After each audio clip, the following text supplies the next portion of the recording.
회장님과 인연 때문에 되게 존경하게 됐는데 그 10년은 벌써 10년이 지난 것 같은데 그때 제가 이제 대한국토선생이 함께 회장직을 맡고 있을 거예요. 그때 마침 또 우리 회장님이 정경학회 회장을 이렇게 맡으셔가지고 코드가 맞아가지고 이런 일 저런 일 함께 많이 했던 기억이 납니다.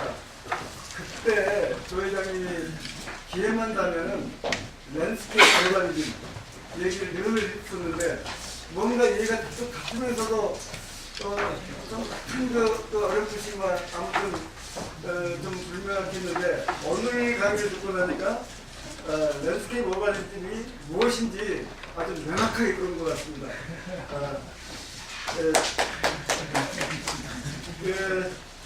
오늘 이제 두 분 발제를 하셨는데 김청환 과장님은 그 영동대로 복합개발 청소 좀 궁금했는데 아주 궁금한 있습니다. 특히 이제 재자연화를 주제로 해서 진행하고 있는 것에 대해서 많은 분들이 공감해 주시도록 생각됩니다. 우리 조 회장님 발제는 정말로 철학적 사색을 하게 만들고 가슴을 울리는 발제였던 것 같습니다. 세계 도시운동의 변화 과정을 정말 일목요연하게 설명해 주셔서 저도 아주 개인적으로 도움이 많이 되었습니다. 전체적으로는 도시의 재자연화, 그것을 인프라 파킹이라는 용어를 쓰셨는데 아주 정말로 저는 도시계획 분야를 40년 이상 공부를 하고 있는 수용사였는데 공감을 많이 느꼈습니다.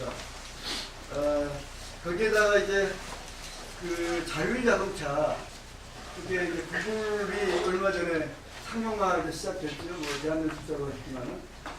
그래서 이 자율자동차가 이제 보편화되게 되면은 자동차 공유 시스템이 이제 보편화되고, 그렇게 되면 자동차 숫자가 어떤 사람의 근무에 따라서 10% 정도로 줄 거다. 아무튼 뭐 3분의 1 이하로 줄게 되고 주차장도 필요 없게 되고 도로도 이렇게 넓을 필요가 없고, 그럴 때 우리 도시 한 사람들 입장에서는 아마 곧 자율자동차가 보편화될 텐데 그때 그 지금 있는 도로와 주차장을 어떻게 앞으로 활용할 것이냐, 이게 굉장히 큰 문제로 부각이 될 것 같아요. 그럴 때 이제 오늘 말씀해 주신 그 랜드스케이프 뉴 어바니즘이라고 하는 것, 이 부분이 정말로 이제 우리들의 현실 문제로 올 것 같다. 아무튼 그 생각을 했습니다. 오늘 토론 좀 많은 분을 모셨습니다. 조 회장님 욕심이 많으셔가지고 7분을 모셨는데 아까 되게 인사 소개 드렸었죠. 뭐 시간도 가고 그러니까 따로 소개는 안 드리고 토론 과정에서 가능한 저는 좀 얘기를 안 하는 것으로 하고, 지금 40분이 넘어가고 있는데 9시까지는 끝내겠다고 그러셨죠? 가능한 9시 10분까지는 좀 끝낼 수 있도록 노력을 하는 걸로 하고, 한 분당 가능하면 3분 이내로 이렇게 아주 엑기스만 요약을 해주시면 좀 도움이 좀 될 것 같습니다. 조 회장님이 워낙 명강히 주셔가지고 또 이제 할 얘기를 많은 부분을 대변해 주신 것 같습니다. 그 순서는 마침 또 이 유인문도 부장 교수님이 첫 번째로 되어 있는데 이 부 교수님이 영동대교 프로젝트 MP를 맡고 계시기 때문에 또 그것과 연계해서 첫 번째로 많은 분을 열어주시고, 그 순서대로 또 마이크도 없고 그러니까 유인물 순서대로 진행을 하도록 하겠습니다. 부 교수님 시작하시죠.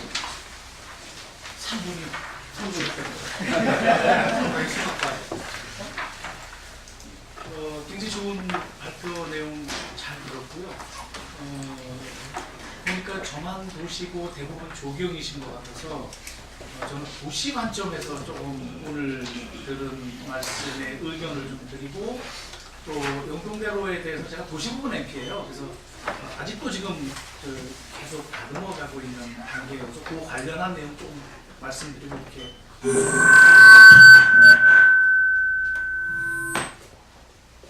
되나 보네요.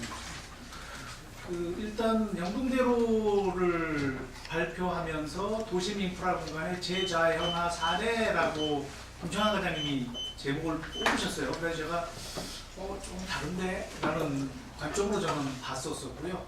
그러니까 재자연화라는 말을 저는 어떻게 이해가 되냐면 도시 하는 사람 입장에서는 공원녹지화라고 저는 좀 이해가 되고요.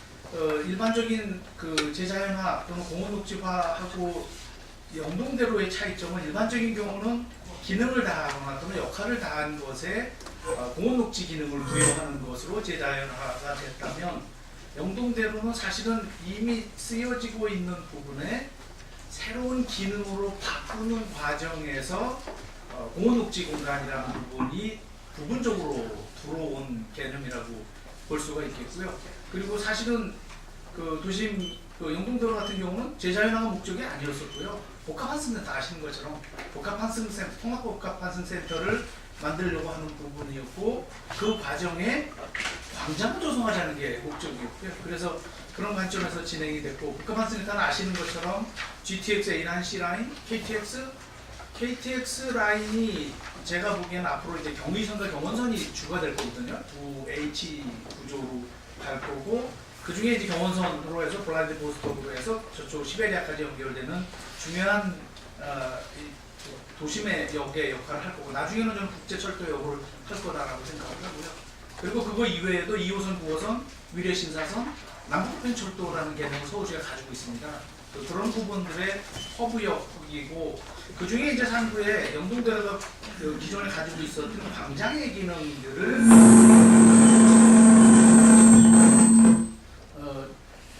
담았으면 좋겠다라는 현상 설계를 냈었고요.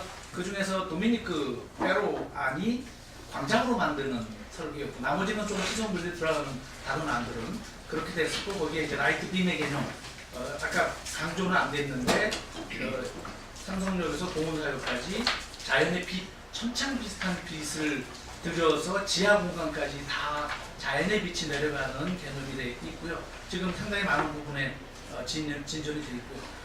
이제 처음에 그 도미니크 페로안의 초기화는 사실은 공원 개념이었어요. 아까 나왔지만 그런데 이 부분을 저희가 논의하는 과정에서 영동대로에게 필요한 부분은 공원의 개념이 아니다, 광장의 개념이다.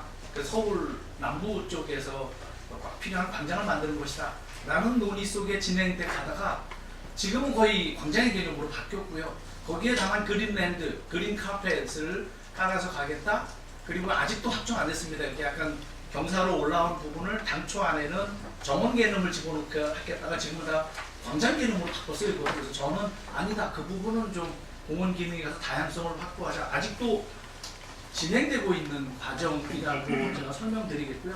그거보다 더 중요한 부분은 저는 이 부분이 중요하다고 생각하는데 더 중요하다기보다 또 중요한 부분이 지하 공간입니다. 지하 공간은 저희들이 계획을 하면서 상업 공간 중심이 아니고 국정무지구가 주변이 될 텐데 강남의 국정무지구를 지원하는 메트로폴리탄 라이프 스타일의 문화예술 기능이 없어요. 굉장히 부족합니다. 그래서 그 기능들을 담아내겠다. 그래서 저희들이 처음에 그 용역하는 팀에서 상업 위주로 뽑아왔고 상업 경쟁력 갖추는 거로 가는 부분을 저희들이 공공문화 기능으로 좀 바꿔서 틀을 만들고 있고요. 그래서 전시홀, 이벤트홀, 기업 홍보존, 교류 공간, 시민 공간 이런 부분 그거를 지원하는 약간의 상업 베버리지만 따라가는 개념으로 좀 바꾼 개념이라고 설명드리겠고요.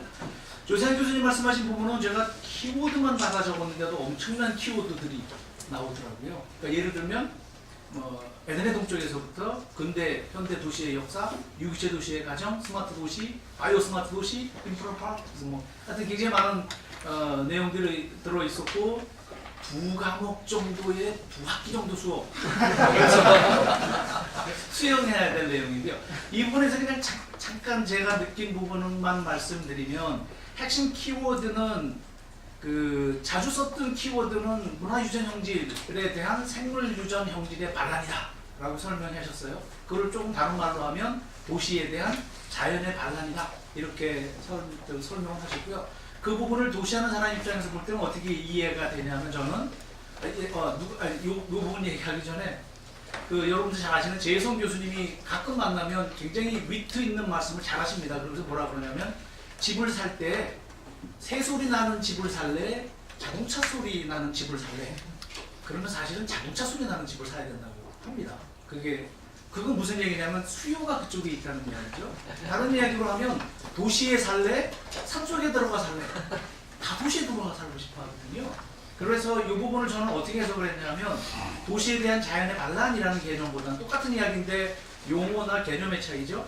도시와 자연의 공존 또는 도시 속의 자연의 도입, 이게 이제 최근에 패러다임이고 추세인 것 같다. 저는 말씀하신 내용을 그렇게 이해를 했습니다. 물이 넘었습니다. 그래도. 예, 윤도 썼어요. 아, 예.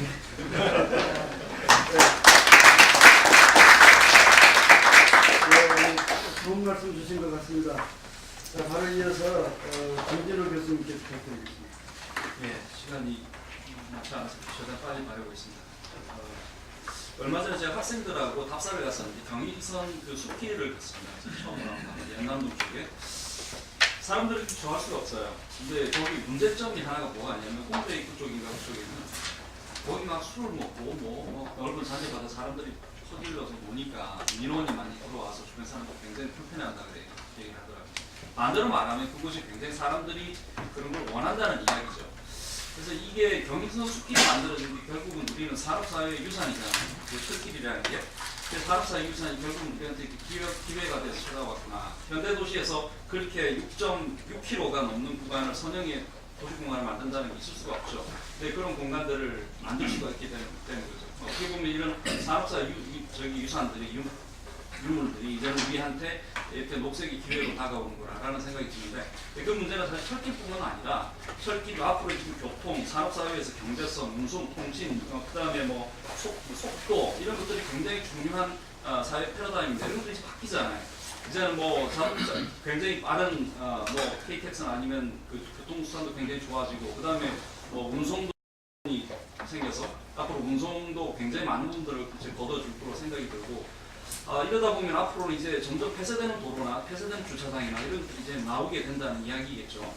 이렇게 산업사회의 패러다임이 바뀌면서 그런 공간들이 결국은 도시 안에서 가득 차있던 그 주차장이나 도로나 철도나 이런 것들이 이제는 다시 어떤 식으로 우리가 다시 만들어야 될 건가, 도시에 어떠한 역할을 해야 될 건가에 대한 진짜 고민들을 우리 선진국에는 해왔죠. 그 미국의 하이라인이라든지 아니면 시카고에 있는 밀레니엄 파크가 생각이 나는데 제가 거기 갔을 때 굉장히 시카고 다운타운의 그 빽빽한 그 도시 한가운데에 굉장히 넓은 지상주 주차장이 있었는데 그걸 없애고 지하를 하면서 그걸 공원으로 만들었어요. 근데 그 공원을 만들면 프랭크의 작품이라든지 공연장, 뭐 그다음에 또 조각공원 여러 개 구역을 나눠서 만들어놨는데 어마어마한 인기가 있습니다. 그래서 그게 시카고의 하나의 허브처럼 그 공간이 뭐 녹색의 공원이라기보다는 문화공간이 되어버린 거죠. 그 넓은 주차장이. 이런 공간들이 이제 앞으로 우리나라에도 점점 많이 생기면 우리가 이제 그런 것들을 어떻게 다시 시민들한테 돌려주고 도시는 어떤 모습으로 바뀌어야 될 건가에 대한 진짜 고민이 필요하다고 생각합니다. 그 자동차 위주의 도시, 뭐 뉴버리즘 말씀하시고 랜스케이프 오버리즘 말씀하시는데 자동차 위주의 도시가 우리가 자동차에게 도로를 내주고 주차장을 내주고 공간을 내주고 사람들은 이제 다 이면도로로 다니면서 그나마도 자동차의 위협에 떨면서 이제 살아가는 세상인데 이런 것들이 이제 점점 문제가 제기가 되면서 많은 도시 이론들이 나오고 그다음에 또 뭐 에너지 오염 문제 뭐 이런 것들에 이제 반해서 랜스케이프 오버리즘이나 또 뉴 오버리즘 새로운 대안들을 많이 제시를 하고 있습니다. 뭐 그런 얘기 라인에서 조정 교수님 말씀하셨고 영동대로 광역 복합환승센터도 보면서 뭐가 떠올랐냐면 예전에 그 여의도 광장을 여의도 공원으로 만들었잖아요. 자, 우리는 그런 모습으로 원할 건지 이거는 지금 굉장히 여기 넓은 공간인데 그럼 이걸 어떻게 우리가 만들어 나가야 될 건가? 그냥 공원인가? 그냥 여의도 공원처럼. 근데 그거에 대해서 반대하는 사람도 굉장히 많았거든요. 그 넓은 공간에 롤러스케이트 타고 자전거 타고 서울시에 그렇게 넓은 공간이 없었는데 그걸 이제 공원으로 만들었다 해서 반대하는 사람도 적지 않았는데 그러면 영국고 그대로 광역복합환승센터 하는 데가 그 지상구 같은 경우는 저는 굉장히 기회라고 생각을 하고 있고 중요한 거는 앞으로는 어떤 뭐 한 특정 전문가든 도시 전문가든 조경 전문가든 그런 사람들이 어떤 위주로만 판단을 해서 디자인이 되는 문제가 아니라 많은 시민들의 그 욕구와 문화적인 요구와 액티비티 형태들을 어떻게 우리가 수용할 수 있을 건가 하는데 어떻게 수용할 거라는 그 자체가 굉장히 중요한 저는 챌린지라고 생각합니다. 어떤 식으로 수용할 거냐. 단지 뭐 설문 이런 것들이 아니라 어떤 그 시민들로 하여금 자발적으로 참여하게 하는 여러 가지 프로그램이라든지 관리 체계도 굉장히 걱정을 하시는데 그런 부분들도 앞으로 이제는 만들어 나가야 되는 게 중요하다. 그 역할을 전문가들이 함께 해야 된다고 저는 생각을 하고 있고 그게 뭐 거기에 생각을 해보면 뭐 공원이라든지 공원도 좋고 뭐 아까 광장도 말씀하셨어요. 광장이냐 공원이냐 그리고 우리가 또 이분법적으로 반드시 생각할 필요는 없다고 생각합니다. 뭐 공원 같은 광장도 있고 광장 같은 공원도 있거든요. 그래서 광장 그냥 뭐 다 그냥 남은 것 없이 다 이렇게 페이브된 어떤 그래서 사람들 와서 뭐 공연만 하는 곳이다. 공원 뭐 우리 산책만 하는 곳이다. 그건 아니잖아요. 그래서 그런 그 이분론적인 생각보다는 이 공간을 사람들한테 어떤 새로운 체험을 하게 하고 어떻게 즐겁게 할 수 있을 거냐. 뭐 조각공원에 대한 이야기, 공연장 또는 젊은이들의 예를 들면 대학로 같은 곳이 여기로 옮겨진다든지 많은 젊은이들한테 뭐 공연할 수 있는 그 여러 가지 뭐 길거리 공연장을 만들어 준다든지 굉장히 재미있게 많은 문화층의 사람들이 참여하면서 즐기고 그 공간이 강남의 아주 대표적인 그 문화 공간으로 좀 거듭날 수 있도록 좀 여러 지혜를 도시 전문가나 조경 전문가나 또는 그 뭐 사회학 쪽도 마찬가지고 다양한 전문가들이 함께 시민 사회하고 머리를 좀 짜내서 만들어 나가야 되지 않나. 전문가적인 어떤 그런 잣대로만 판단해서 뭐 이게 내 디자인이야, 이게 뭐 세계에서 유명한 사람인데 저는 그런 것보다도 많은 사람, 우리나라의 어떤 많은 사람들이 우리나라의 문화와 그런 그 다양성을 함께 느낄 수 있는 그런 공간을 좀 만들어야 되지 않을까 싶습니다.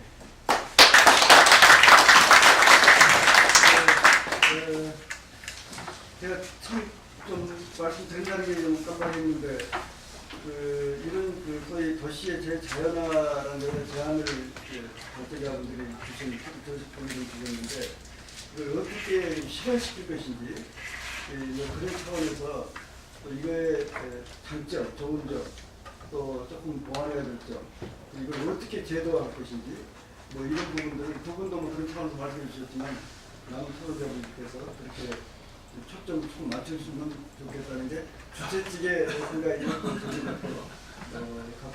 바람입니다. 이제 5분 전, 4분 전 9시네요. 두 분은 6분, 5분씩 썼는데 남은 분들은 이제 저는 들어 들어가나요? 우리 국민의원 대표님. 제가 말씀드리려고 했는데 이제 다시 또 주제를 돌리셔가지고 갑자기 물겨 보였습니다. 어쨌든 저는 이제 영동대로 국가개발 발표를 이제 들었고 또 교수님의 그 강의를 들으면서 많은 감명을 받았지만 일단 이 기본적으로 서울시 영동대로 복합개발에서 추구하고자 하는 이 광장 개념의 외부 오픈스페이스가 과연 이 시대에 합당한가? 라는 근본적인 질문을 사실 던지고 싶어요. 그래서 우리가 광장은 우리가 5.16 혁명이라든지 4.19 혁명이라든지 또 80년 민주화 시대에 있었던 그 성숙되지 않은 민주주의 시대에, 과권위주의 시대에 우리 사회적인 유산으로서 존재했던 건데 다시 이것이 최근에 얼마 되지 않았지만 다시 촛불혁명으로 광장이 재소환됐죠. 어떻게 보면 그 전에까지는 우리가 2002년 월드컵에 우리가 광장을 경험한 이후로는 사실 한동안 우리가 그런 거를 크게 경험하지 못했었는데 그런데 이제 저는 솔직히 이런 부분이 좀 부끄러워야 해야 된다고 생각합니다. 도시에 이런 대규모 광장이 있어야 된다는 것을.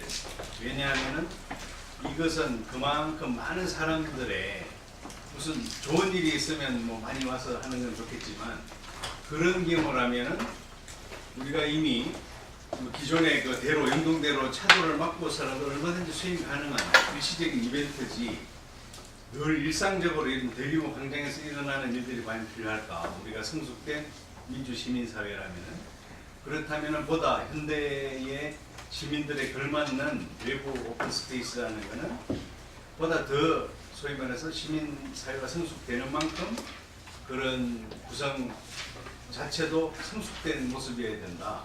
그것이 단지 열려 있어서만이 가능한 것이 아니고 이 현대의 도시민들의 라이프 스타일이나 그런 시대적인 공간 욕구에 맞는 그런 좀 진화된 공간 형태여야 된다. 저는 그렇게 이제 생각을 하고요.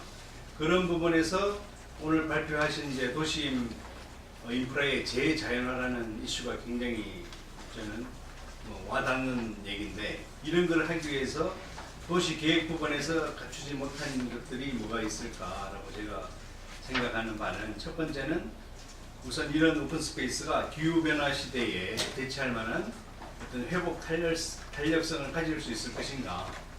지금 잔디밭으로 거기를 다시 광장으로 하신다는데, 여러분 서울광장 아시다시피 해마다 잔디를 매년 새로 심습니다. 그거는 살아있는 자연이 아니고 어떻게 보면 박제된 자연 같은 거죠. 그리고 서울시가 자랑으로 내세우는 청계천, 어떻게 보면 박물관 생태하천입니다. 박물관에 있는 엄청난 1년에 100억 이상의 에너지를 써서 거대한 수조 같은 거죠. 또 최근에 만든 서울역 고가 또한 이것은 식물원 개념이라는 걸로 도입을 하게 됐지만은, 전혀 우리 그 식물을 다루시는 분이라든지 이 종다양성이나 기후변화나 이런 관점에서 봤을 때는 완전히 그야말로 박제된 거죠. 전혀 생물들이 거기에서 자생할 수가 없습니다. 아마 서울시에서 엄청난 예산으로 매년 그 죽은 나무를 밤에 몰래 갈아 끼우거나 청계천에 죽은 물고기를 그 다음날 새로 잡아내고 새로 물고기를 집어넣듯이 아마 그런 일이 일어날지 모르겠습니다.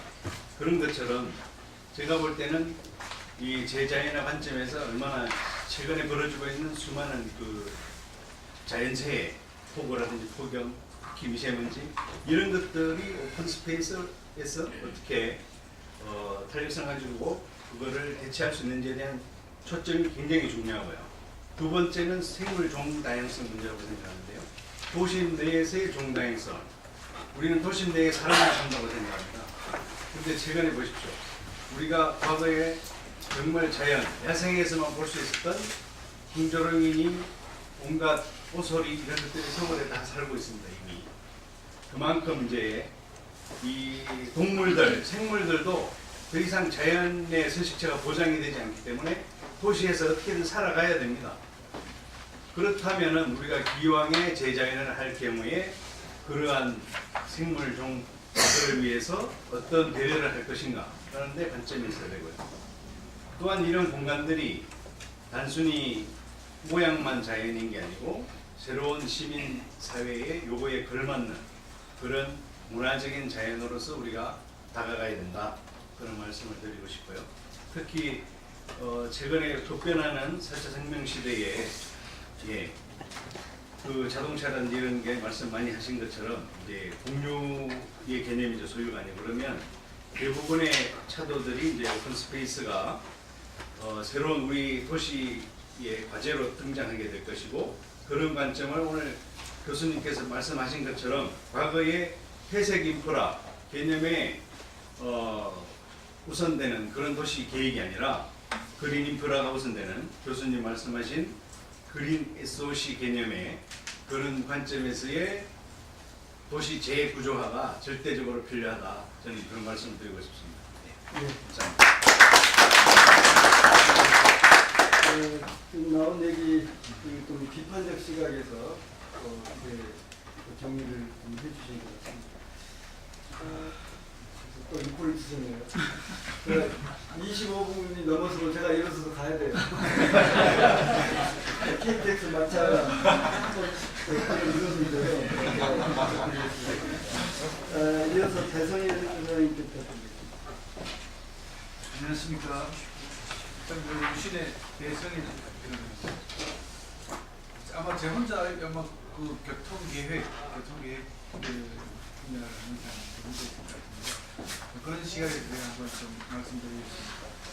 먼저 오늘 저는 이제 어떤 면에서는 충격 이렇게 말씀드릴 수 있겠는데, 인프라 파크 시대, 인프라 이게 굉장히 하여튼 충격이면서 이게 참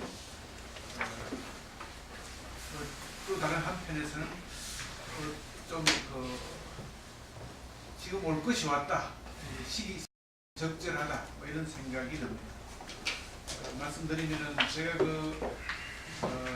84년도에서 우리 80년대 초에 이제 서울 도시계획법이 만들어지고 하면서 도시기본계획을 쭉 수립하는데 그 전에 만든 거를 이제 좀 재정 도시기본계획 수정하는 것들이 84년에 한 번 있었고 87년에 또 한 번 더 있었는데 그 사이에도 84년 할 때만 하더라도 그 이전에 이제 그 강남 지역 개발을 하고 해서 남은 땅을 좀 더 비어있는 바깥쪽으로 해서 개발하는데 관점을 두다가 87년 그 사이로 넘어오면서 이제 기존 도시의 재개발이나 이걸 좀 고밀화하는 이런 것들을 또 좀 포커스를 두고 이렇게 변화했던 기억이 납니다.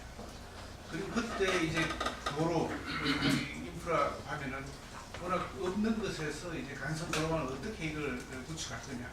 그래서 그 도로망 구축, 그다음에 철도, 망, 네트워크를 도시 재정이 거의 없기 때문에 실제로 불가능하지만 그래도 장기적으로 망을 구축하자 하고 이제 이렇게 계획을 하고 했던 기억이 납니다.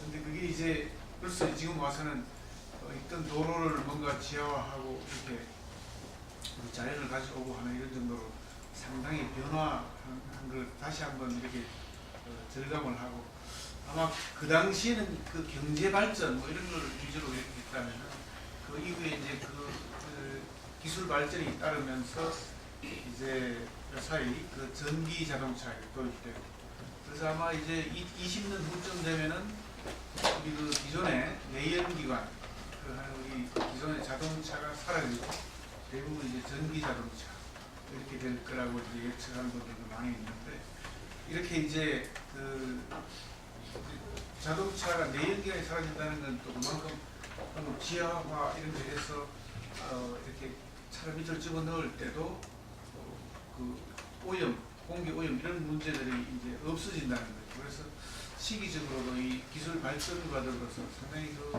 좀 앞으로 힌트를 칠 수 있는 것이 아니겠는가. 그 변화의 속도가 과거에 한 30년 가까이 이렇게 좀 변화했다면 앞으로 그 속도가 더 빨라서 예를 들어서 우리 그 스마트폰이 한 10년 사이에 우리 생을 엄청 변하게 만든 것처럼 아마 이렇게 자동차 이거부터 해서 굉장히 많이 앞으로 변화할 거다. 그 다음에 이제 우리 그 인구 구조도 굉장히 변화해서 이제 노령화가 되고 해서 그런 변화를 하는데 기존의 도시가 지금 뭔가 그 과거 발전을 추구하던 시절과 다르게 이제는 여러 가지 활동, 다양한 활동들은 지금보다 2배로 더 많아지면서 또 어떤 그 어메니티 이런 그 어떻게 보면 쾌적성 도시 내에서 그 다음에 사람들 간에 이제 관계들이 더 많이 필요한 이런 시기가 이제 되는 것 관련해서는 이 인프라 파크 이 개념은 어떻게 보면 방금 이제 새로운 개념들 콘텍시비 예를 들어서 나온 이런 것들이 나온 개념이 100년 넘어 지난 지금도 쓰이는 것처럼 앞으로 100년 후가 되면 이게 인프라 파크 이게 이제 하나의 또 키워드로 등장하게 될지도 모르고 100년까지도 안 갈 것 같아요. 몇십 년 정리 좀 부탁드립니다. 네.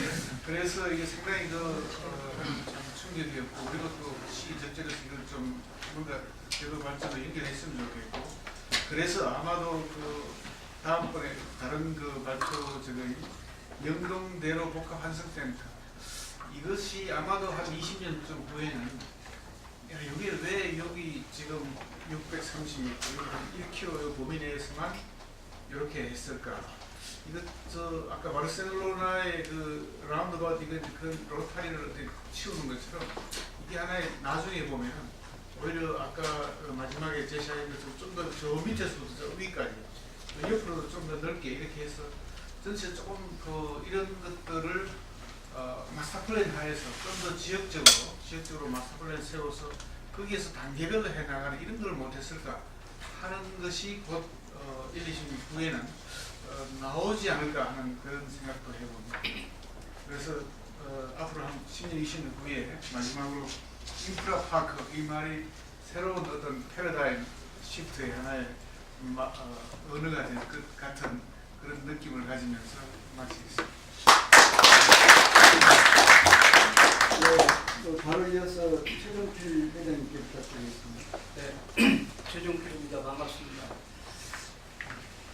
시간이 흘러갈수록 제 살을 깎아먹는 것 같아서 빨리 정리하도록 하겠습니다. 하여튼 저는 약간의 방법적인 측면에서 좀 접근하는 방법을 좀 제시하고자 합니다.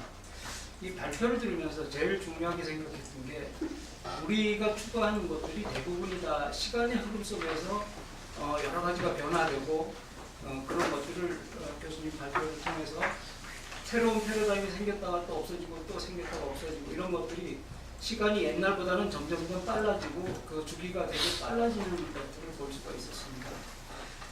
저희가 공원 설계를 하게 되면 그 수요 추정을 하게 되는데 보통 도시계획이 한 10년마다 하기 때문에 10년 주기로 인원을 이용해서 이제 이용객 수요 추정을 하게 되고 이제 강우 같은 경우는 100년 빈도, 요즘에 200년 빈도까지 미리 예측을 해서 수요를 적용하는 그런 방법을 쓰고 있습니다. 근데 지금 우리가 추구하는 것들은 앞으로 미래에 대한 변화에 대해서 많은 고민을 하지 않는 것 같은 느낌이 들어서 세계적인 흐름이나 우리나라의 그 여러 가지 문화의 흐름이나 그런 것들이 그 기술적인 부분만 아니라 인문학적인 부분에서의 변화에 대한 것도 많이 고려가 돼야 되는데 그런 것들은 좀 많이 고려가 안 되는 것 같아서 그래서 우리가 만들어 놓는다면은 10년 후에 어떻게 변할 것이며 20년 후에 어떻게 변할 것이며 우리가 지금 얼마나 빠르게 변하냐면 아까 조세영 교수님 말씀하셨듯이 이제는 오프라인 회의는 끝이다 온라인 회의를 할 것이다 라고 하는 것처럼 우리 이런 광장 필요가 없을 수도 있습니다. 이제는 그냥 안에서 모든 거가 다 이루어지고 협의가 이루어지고 뭐 행동에 대한 여러 가지 지침이나 이런 것도 같이 공유할 수 있고 이러기 때문에 이 공간에 대한 것들을 그 2002년 뭐 월드컵 때 한 번 이루어졌던 것들을 그렇게 끝까지 강조할 것이냐 이런 것들 그러니까 세계적인 흐름이나 우리나라의 문화의 흐름이나 여러 가지 앞으로 변할 것들을 좀 충분히 좀 더 고민을 좀 많이 해가지고 공간에 대한 것들을 정리를 해 들어가야만이 이 공간이 좀 한 최소한 20년, 30년까지는 쓸모 있는 공간으로 만들어지지 않을까라는 생각을 해봤습니다. 네, 이상입니다. 예, 바로 이어서 홍삼이 수석 연구를 해주셨습니다. 감사합니다. 많이 배웠습니다. 이제 몇 가지 발표 들으면서 우려되는 점들이 한두 가지 있어가지고 말씀드릴까 하는데 우선은 현실적인 문제인데 이쪽 용동대로 개발의 상당 핵심 중에 하나가 그 현대 JTBC 개발이 되는데 현대가 지금 이런 형편이 과연 이거를 여기에 100층 빌딩을 지을 수 있는 어떤 재정적인 기업의 상황으로 와서 이런 문제가 앞으로 어떻게 풀릴지라는 게 우선 좀 걱정이 된다는 생각이 들고요. 두 번째는 제가 광화문에서만 직장생활을 한 36년을 했습니다. 근데 이게 내용 발표되는 걸 보니까 결국 강남에도 강화문 광장 같은 걸 하나 만들겠다는 것 아닌가라는 느낌을 받았고요. 저는 광화문 광장이 상당히 이제 좀 부정적인 인식이랄까 갖고 있는데 이게 너무 우선 넓고 그다음에 주변이 뭐 아주 웅장한 건축물들만 있어요.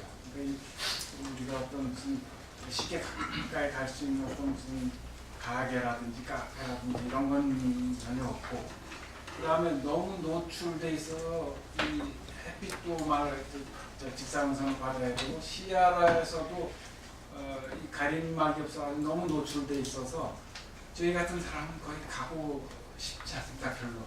그래서 이게 뭔가 여기서 노출되고 싶은 사람들이 모이는 장소가 아닌가 싶거든요.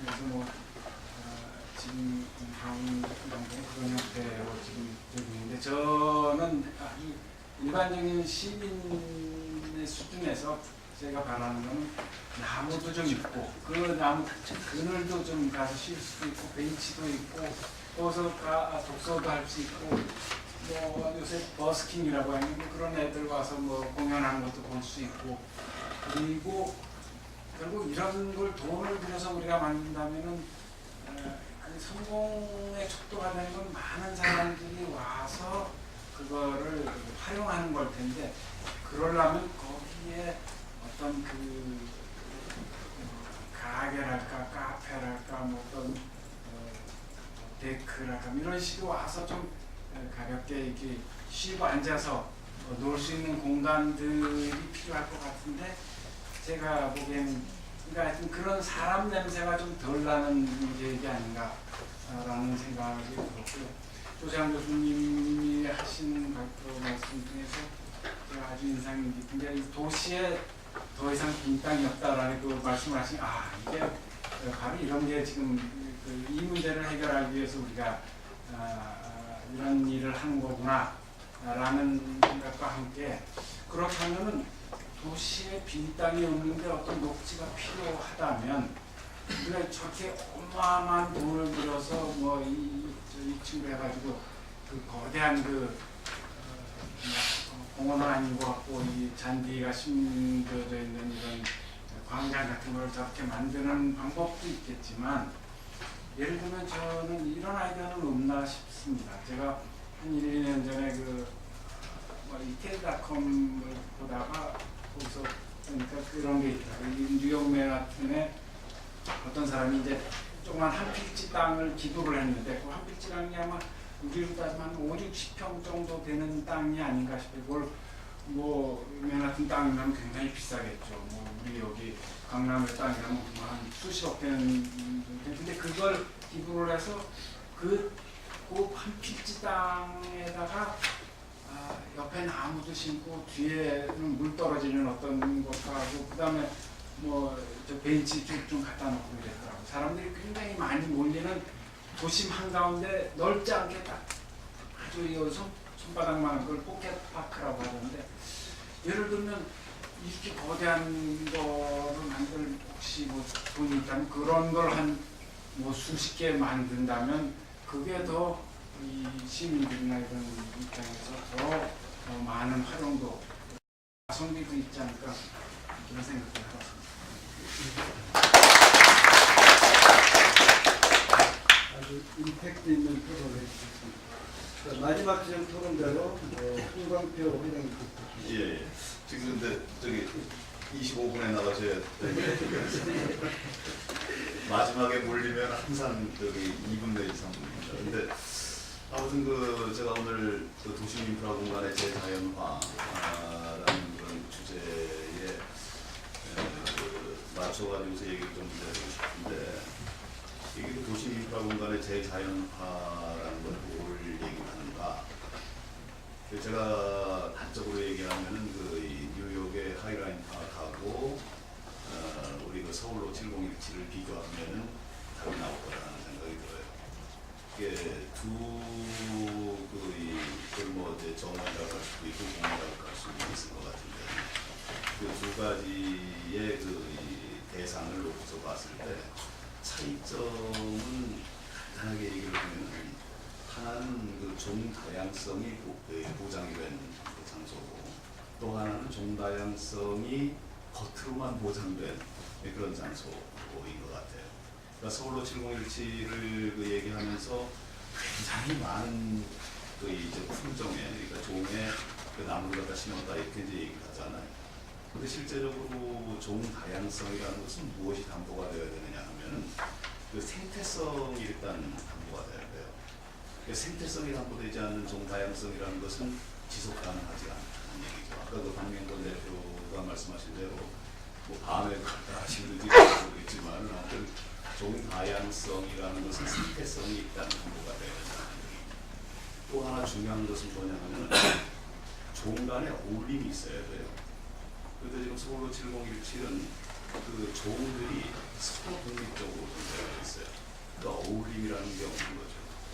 그러니까 하이라인 파크는 그 종이 서로 어울림이라는 것이 있다는 거죠. 그래가지고 그것이 상호 유기적으로 연결돼 있어요. 그렇기 때문에 그 서울로 7017은 사실은 도심 인프라 공간의 재자연화에 실패한 대상이 된다. 이렇게 이제 볼 수가 있을 것 같습니다. 실제 그 도심 인프라 공간의 재자연화라는 것은 도심에 자연을 초대하는 작업이에요.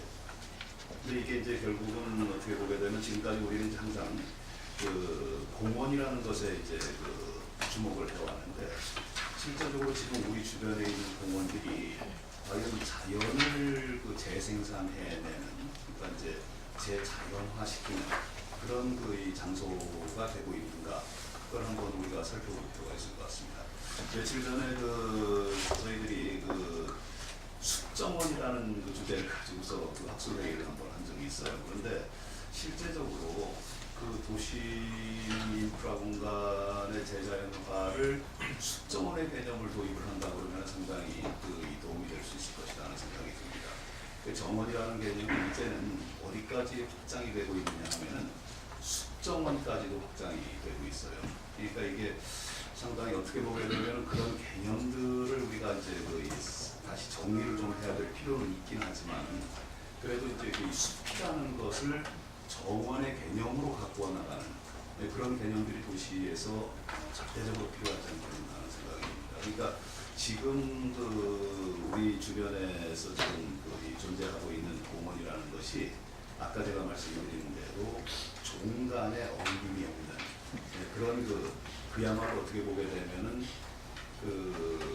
그냥 그럴듯한 개념의 공들이 존재하고 있는 독립적으로 존재하고 있는 그런 공간이 아닌가 생각이 들어요. 그래서 이것을 그 정원하고 공원이 이제 틀린 점이 바로 이제 그런 것이 아닌가 하는 생각이 드는데 이게 바로 뭐냐면은 종간의 어울림을 만들어내는 그런 이 작업들이 정원에서는 이루어지고 있다는 거죠. 그것이 이제 제가 생각하기에는 공원하고 정원의 차별화가 이제 거기에서 이제 나타나는 것 같은데 그렇다면은 물론 공원도 이제 뭐 정원처럼 만들 수 있는 것이고 정원도 공원처럼 만들 수 있는 것이고 두 개념을 갖다 서로 상관지어가지고 서로 생각을 한다고 그러면 뭐 크게 문제는 없을 것 같습니다만 아무튼 이 숲정원까지 진화된 정원의 개념을 지금 이제 우리가 얘기를 하고 있다는 얘기입니다. 그래서 상당히 그것에 대해서 이제 조금 다른 차원에서 우리가 도심 인프라 공간의 재사용하는 얘기를 해야 되지 않겠는가 하는 생각이 듭니다. 아까도 25분이라고 그래가지고 예. 그래서 아까 조장 교수님 말씀하신 여러 가지 개념들 이런 것들이 조금 좀 다시 좀 정리가 돼서 아까 제가 말씀드린 생태성이 담보되고 종간의 어울림이 있는 이런 소위 자연성, 재자연화 이런 것이 이제 이루어져야 말씀드리겠습니다.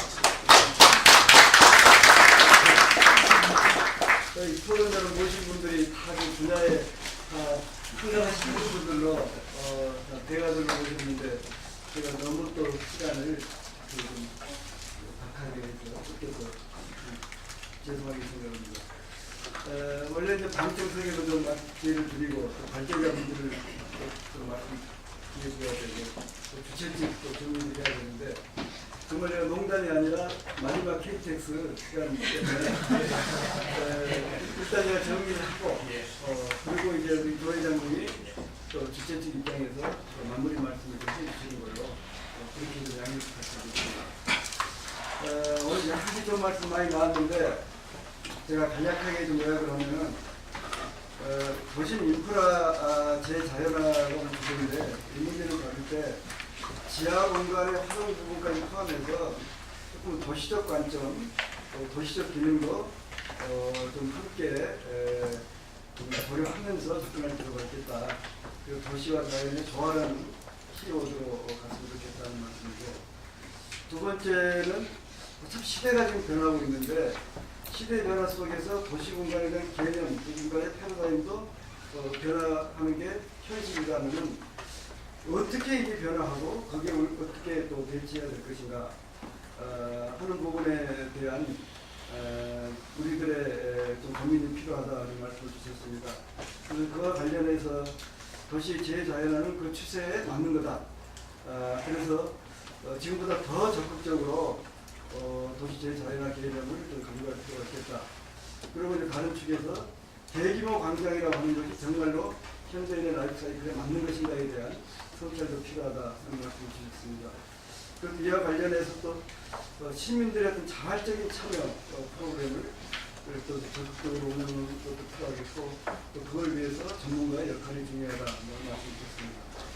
세 번째로는 좀 기후 변화에 대한 대처를 해야 되는데 과연 이제 지금 우리가 추구하고 있는 것이 이 기후 변화에 대처하고 있는가?